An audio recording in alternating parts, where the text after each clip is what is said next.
This video is the final installment of my 3-part push-pull leg series that I've recently released. In this video, we're going to cover your leg workout for the week. It's designed to target the quads, the glutes, the hamstrings, and the calves in a balanced and carefully thought out manner by using both our anatomical understanding of these various muscles and the findings of current scientific literature. So without further ado, let's dive right into exercise 1.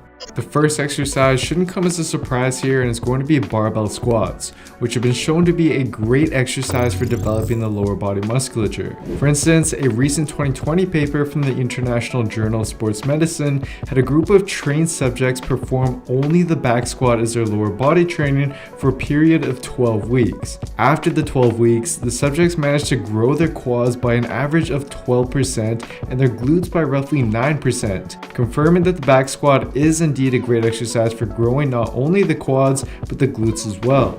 Now, as for whether to perform back squats or front squats, contrary to popular belief, their muscle activation patterns are actually quite similar.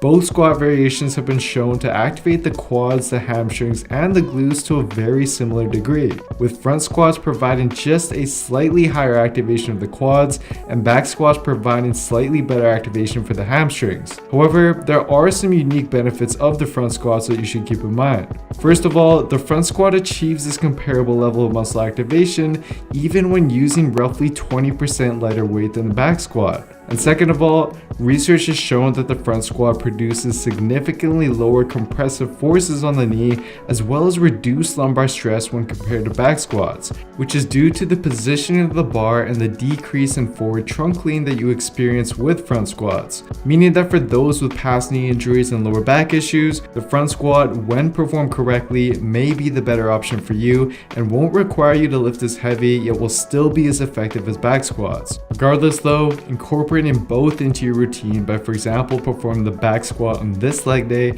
and then the front squat on your next leg day of the week is a great idea given the complementary muscle activation patterns that we see in the two variations. And for both squat variations, make sure to use a full range of motion down to at least parallel and relatively heavy weight with a moderate rep range of 6 to 10 reps. Next, we're going to move on to barbell hip thrusts to now prioritize the glutes as well as involve the hamstrings a little more. This exercise can be argued as the perfect complementary exercise to the squat since they've been shown in research such as in this 2015 EMG analysis to better activate these important posterior chain muscles than the squat does. However, with that being said, a new paper that came out just this year shows how this greater muscle activation may not actually lead to better growth. The researchers had a group of trained subjects either perform only hip thrusts or only back squats for a period of 12 weeks for all of their lower body training. After the 12 weeks, squats led to just over double the glute growth than hip thrusts did, which goes against some of our past beliefs that hip thrusts are king when it comes to the glutes. So why would I still suggest that you incorporate them? Well, first of all, this is a relatively new finding, and there has been some conflicting unofficial research by researcher Brett Contreras on identical twins, showing that hip thrusts were the better exercise for glutes growth after a period of 6 weeks.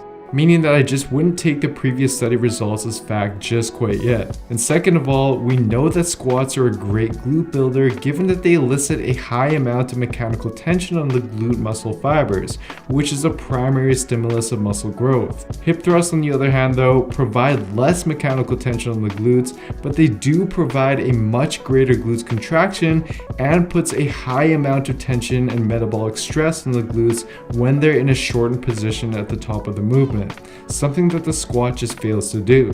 And lastly, hip thrusts are very low impact on the joints and easy on the lower back, yet they still enable you to lift heavy weight when compared to other glute exercises. Therefore, since hip thrusts complement the squat so well in terms of its strength curve, and they enable you to perform more heavy volume for your glutes with minimal additional stress on your joints, including them in this routine is recommended.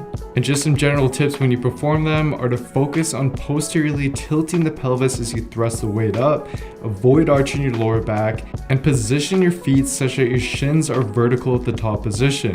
You can use a barbell to easily overload the movement here over time as your booty develops, and we'll use a relatively higher rep range of 12 to 15 reps here. Next, it's time to move on to split squats to further target the quads, but with considerable involvement from the glutes and hamstrings as well. It's important to include at least one unilateral movement in this routine that trains one leg at a time in order to prevent imbalances from developing over time. Now, as for the differences between the stationary split squat and walk-in lunges, split squats do have a unique advantage. First of all, they're just easier and safer to learn. For example, research from the Journal of Strength and Conditioning Research found that beginners that performed the walk-in lunge had quite the difficult time balancing and compensated for this by cutting their range of motion short while also reducing the activation of their all-important glute medius muscle during the movement. Whereas beginners who perform the split squat instead were able to perform it with full range of motion and a significantly higher glute medius activation, which was helping them stabilize their body. Therefore, starting out with a stationary split squat would be best. And then, once your balance improves with this, rather than progressing them to walking lunges, you can instead progress them to the Bulgarian split squat where you elevate your rear leg. This is arguably the better progression since it helps you now increase your range of motion, enables you to better load and isolate your front leg by minimizing the contribution of your back leg, and it also gives you a better chance to identify and address any strength differences between your two legs. And then, once you're able to comfortably do this variation, what I'd recommend is to progress it once more by performing half of your sets with the contralateral Bulgarian split squat, where you're now just holding one dumbbell on the opposite hand as your front leg. This dumbbell carrying position has been shown in a 2015 analysis to significantly boost the involvement of the glute medius, since it now has to help stabilize the body by counteracting the weight on the opposing side, which is beneficial since this muscle is pretty much neglected in virtually all compound leg movements, yet it plays a very important role in stabilization, balance, and preventing and reducing knee pain. And as an added bonus of this variation, it also better activates the outer quads, which can help balance out any inner versus outer quad imbalances you may be experiencing. For these in the regular version, we'll use moderately heavy weight for a rep range of roughly 8 to 12 reps. Lastly, we're going to move on to the glute ham raise to now emphasize the hamstrings since they've yet to be prioritized very well in the past movements. The glute ham raise is a great exercise to do so since it's been shown in EMG analyses like this one by McAllister and colleagues to elicit the greatest activation of the various hamstring muscles when compared to other common hamstring movements like the leg curl and the Romanian deadlift, for example. In addition, one of the unique benefits of the glute ham raise is that it forces you to control your body weight on the way down or eccentric portion of every rep. This is important, given that research has shown that it's the eccentric strengthening of the hamstrings that seems to be the most important factor for not only enhancing your athletic performance, such as with your vertical jump, but also for better protecting your hamstrings from any future potential injuries or imbalances. Now, to properly execute them, you want to position your knees just behind the pad and then lower your body in a controlled fashion by contracting your hamstrings. Your head, your back, and your hips should all stay in line as your knees gradually straighten. And then on the way up, curl your body up by using your hamstrings while again keeping your upper body in a straight line and moving as one unit. For those struggling with this though, or just lack the equipment to do so, a good alternative is to perform a similar movement but on a Bosu ball against a wall. The same form tips apply here, but you can make it easier by simply starting out with just doing the negatives by controlling yourself on the way down of every rep and then resetting to the top and repeating this motion. You want to work towards using a rep range of roughly 10 to 15 reps, and then you can even add weight over time once you're capable of doing so with proper form. So to sum everything up for you, here's what your leg workout could look like. For calves, I'd simply recommend adding in one standing calf raise exercise and one seated calf raise exercise to ensure that both calf muscles are hit, and a mix of higher and lower rep ranges. As for your other leg day during the week, based on research I've gone through in past videos, you want to ensure that you incorporate a hip dominant hamstring exercise like deadlifts into it, as well as a knee dominant quadriceps exercise for optimal development of both of those muscles.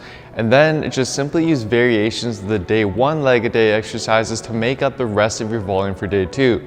And lastly, just as I did with the push and pull workouts, I'll compile this leg workout into an easy to download, free, mobile-friendly PDF for you to use and reference while you're at the gym.